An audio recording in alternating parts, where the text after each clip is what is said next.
The block was the bank before Wall Street ever noticed. Hustlers funded the music. The streets financed the fashion. Hair wars turned style into power. But if we built it, why don't we own it? Tonight we track the real money trail of hip hop streetwear and the hustle that became global culture. This is tonight's show. Before corporations became Wall Street, before the culture became $1 trillion industry, it was the hustlers. The block created the bank. From barbershops to corner hustlers, from graffiti walls to hair war stages, every piece of our style was more than fashion. It was survival. It was economics. It was power. Streetwear was never about brands. It was about the streets. Hip hop was never built in boardrooms. It was built with boomboxes, gold chains, and the rhythm of the people who refused to be silent. And yet, here we are, decades later, watching corporations cash in on what the streets created, watching Wall Street flip what hustlers once bankrolled. So tonight, we're going deep into the truth of how hustlers became hip hop's first bankers, how our hairstyles, our fashion, our voices turned into billion-dollar industries, and why the culture we built still fights for ownership. And as always, my good friends, let's have a conversation. Tonight, we're tackling one of the most misunderstood truths about Black culture, Black American street culture. Street culture wasn't just style, it was a bank. Before corporations, before MTV, before billion-dollar sneaker deals and record contracts, it was street hustlers who put up the first money. They paid for the sound system. They financed the fashion. They even financed the hairstyles that became empires. That's why I'm wearing leather pants. Leather pants, yeah. The shell toe Adidas with the fat shoestring, yeah, the big ropes. Yeah. Prior to Run DMC, guys were looking like, if you look at some of the early, even kind of like Sugar Hill Gang, but after Sugar Hill Gang, yeah. If you look at Africa Bambaataa, yeah. they were dressing more like Earth, Wind and Fire. Yes. Like a lot of costumes. Yes, yes. And then Run DMC, because of, God bless, Jam Master Jay said, let's dress like those D-boys. Right. So they dressed like the way street guys dress, right. Drug dealers would dress. Mm-hmm. And when they put that look on, with the Kango, shell toe, leather, blazer, this, that, and the third, then they looked like they was just getting that money. Right. It wasn't about that costume. It was a complete left turn from what those guys were doing, and that was huge. About D-boys and rap and D-boys that seem to be so interwoven? Well, the artists are coming from the street. So as a result of the artists coming from the street, the guys that are around them and the guys they idolize, they probably at some point worked for, right, were the street guys. And sometimes the street guys were the first guys to give them money. It was the startup money. Right. You know, go make this music, go into the studio, what have you. And that's a lot what led to, you know, what got them going. So that's the connection. But the truth of the matter is, even prior to the fact that was the guys they looked up to and gave them money, that's what the fans wanted. Right. So you were emulating the street guy. So a lot of these guys, very few of them really are street guys, rappers. They were more emulating street guys because that worked with the fans. How big was it? And I declare, without the streets, hip hop, streetwear, and Black style would not exist.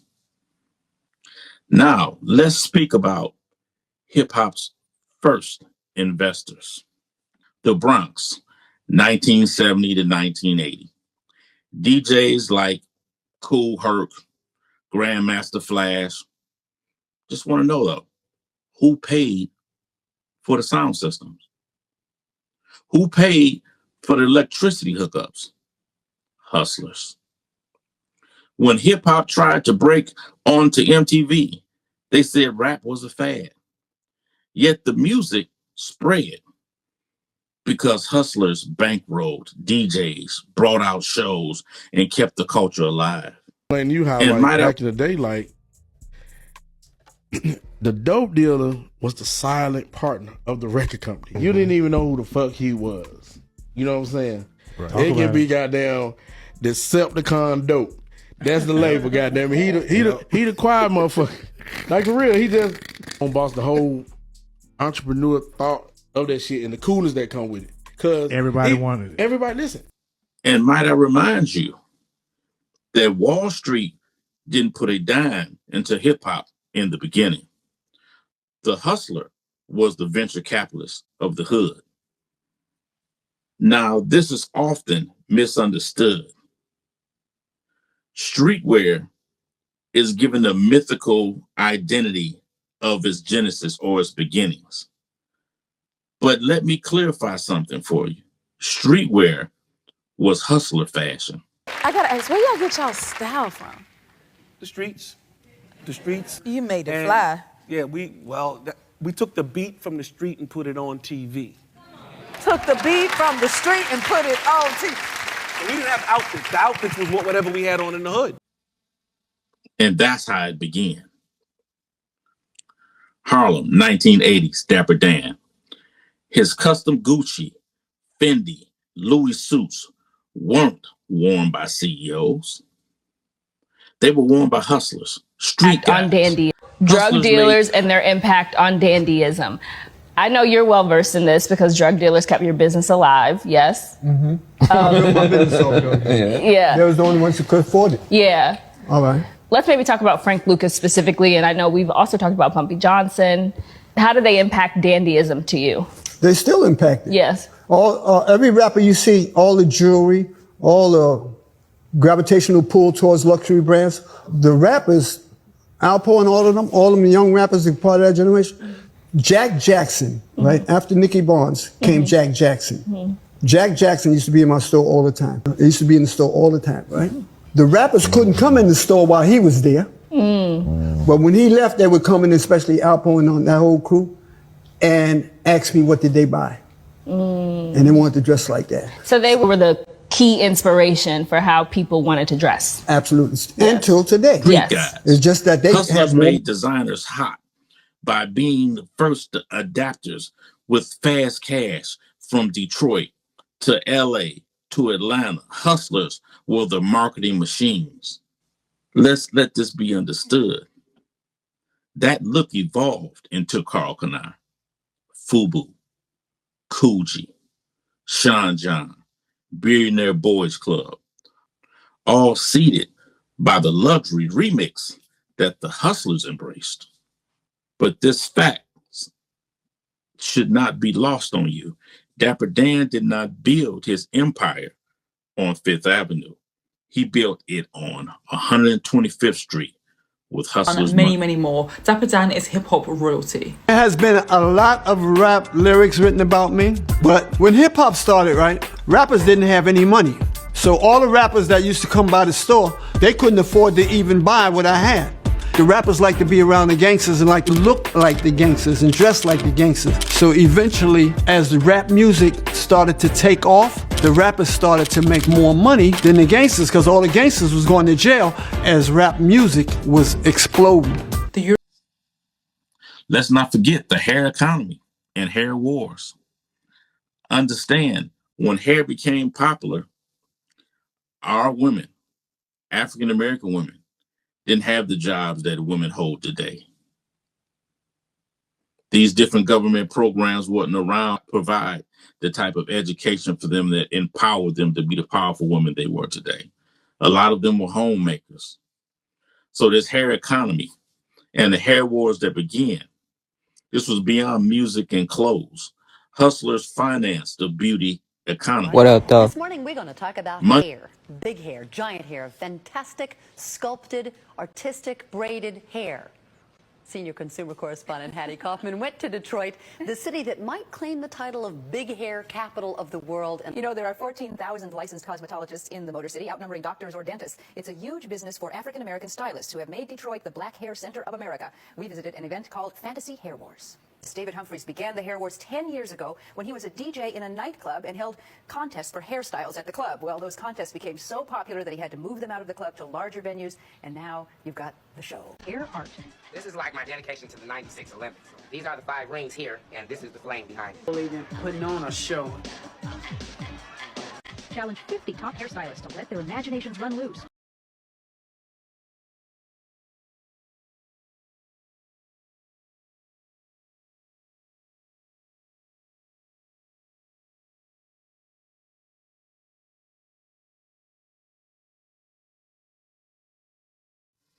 Money went to mothers, daughters, wives, girlfriends, for salons, braids, weaves, perms, fades. The weekly investment created a demand economy for hair. Out of this came Detroit Hair Wars in the mid-'80s, founded by David Humphreys. Humphrey the Grinder, or Hump the Grinder. Over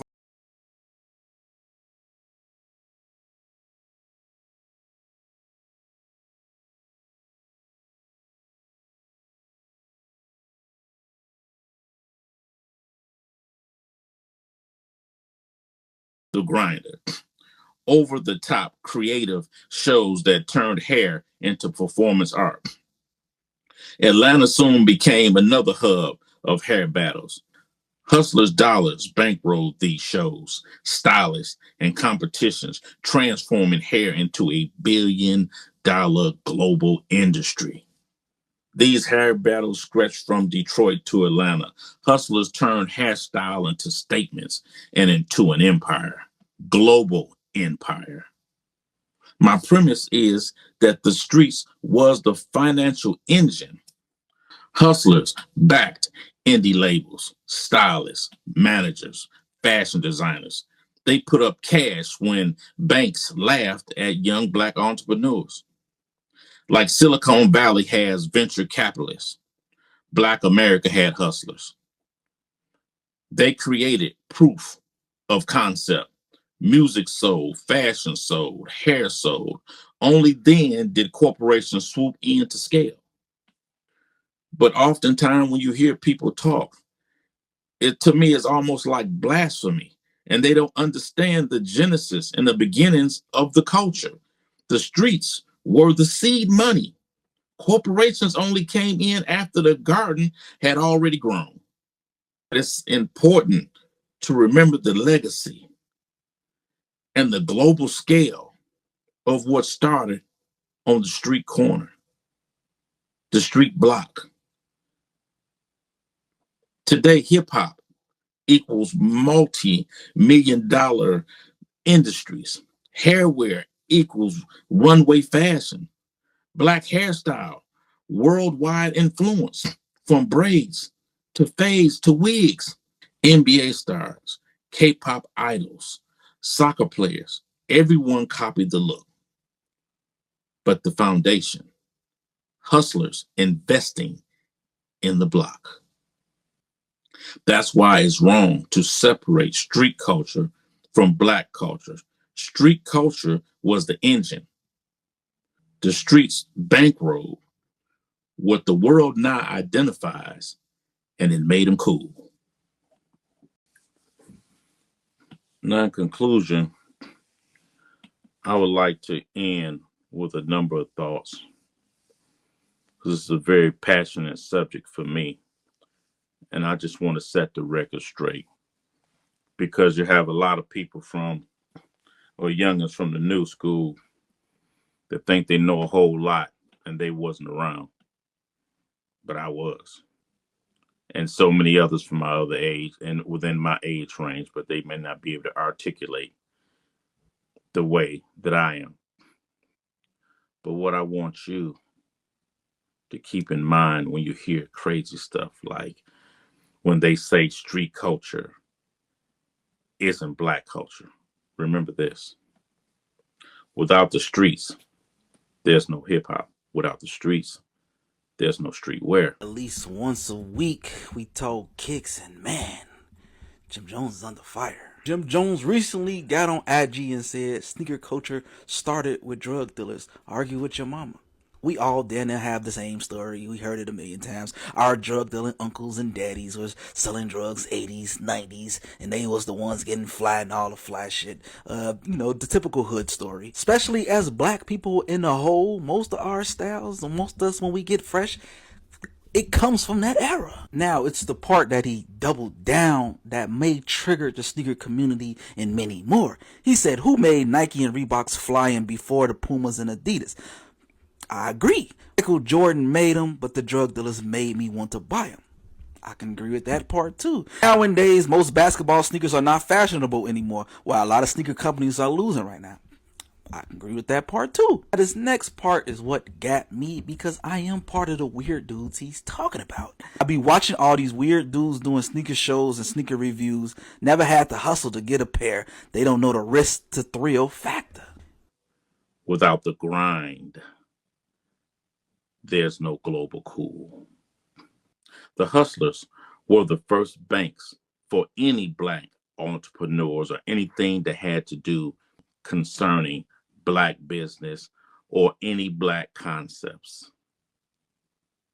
We put up the capital. We took the risk. We bankrolled the culture. My people, hip hop was not born in no boardrooms. It was born on the corners, in the ciphers, in the basements, at the block parties. Streetwear didn't come from Paris. It didn't come from Milan. It came from the kids flipping sneakers, hand-me-down clothes, spray painting their name and the history on the walls, on the trains, turning survival into style. And it wasn't just music and fashion. The Hustlers financed the beauty industry as well in its beginnings. Mothers, daughters, girlfriends, wives, getting their hair done every week, sometimes multiple times in a week. That money fueled hair. It fueled the hair wars that became popular in Detroit, spread to Atlanta, Chicago, different places. In Detroit and Atlanta, I mean, it was crazy. Battles of styles, art, identity that became global showcases. From braids to fades to weaves and designs. The street turned hairstyles into statements and into a global billion dollar industry. Everybody around the world is mocking our hairstyles, trying to wear our hair, but it started from the corner. It started from the first banks that was there to finance the ideas or the dreams within urban neighborhoods. But now, Wall Street, Madison Ave, fashion houses, tech giants, they're still cashing in. On what? They're cashing in on what the street built. So the next time they dismiss the streets, know this. The streets aren't just part of the culture. The streets are the culture. They're the foundation. They're the financing. They're the blueprint.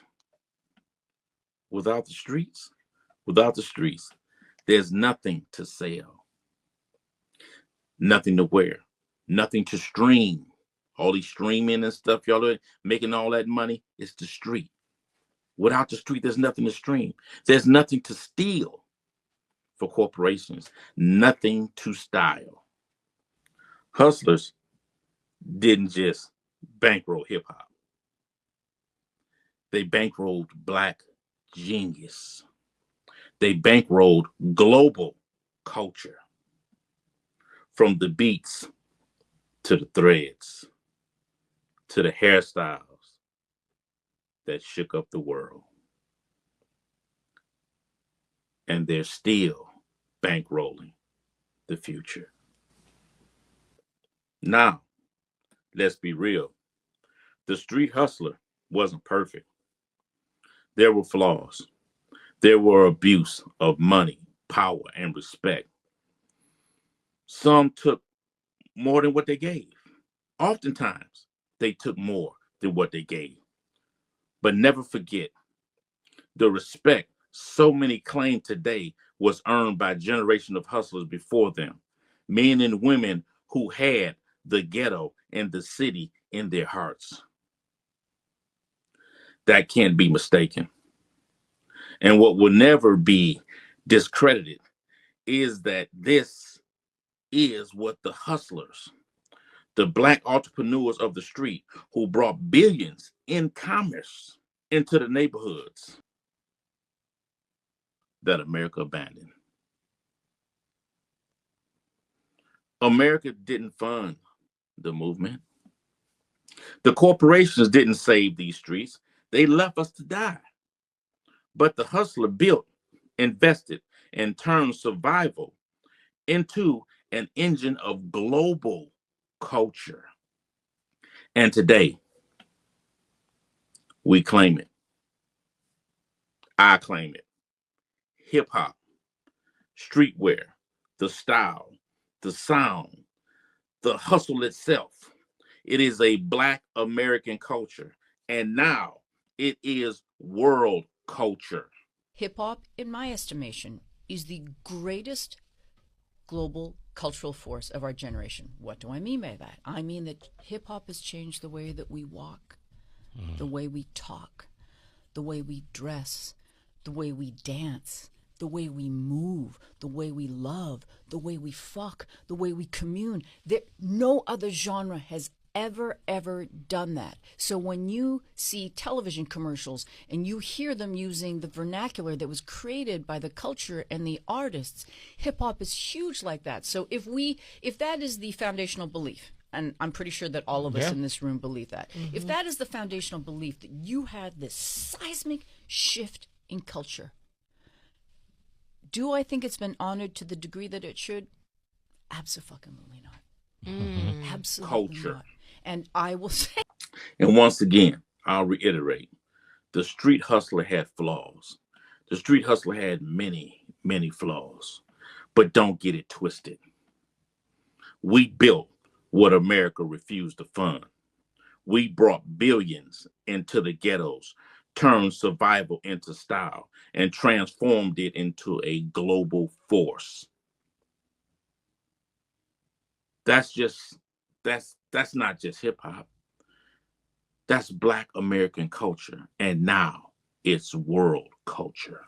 As always, my people, let's not forget, even though there's plenty of noise around trying to get us unfocused and knowing the past, everything in the past wasn't perfect. As I stated throughout here, there was a lot of mistakes made. But we can't forget where it all started. No one, I will reiterate, no one in corporate America or America financed anything within the urban cities or ghettos for us. It was financed by us, for us. And as always,